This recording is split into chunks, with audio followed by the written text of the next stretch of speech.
அம்பானி நானாகிறேன். இந்த இன்ப மகாராஜ பெற்ற புது ரோஜா எலிசபெத் ராணியின் பேத்தியே.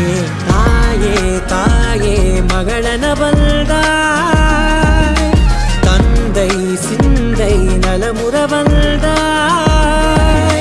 நீயே லோகம் என்று ஆனாய் பெண்ணே, என்னை ஆளும் தெய்வம் நீதான் கண்ணே. பெற்றது நானா இல்லை உன் மகனே நானம்மா. தாயே தாயே மகளன வந்தாய்,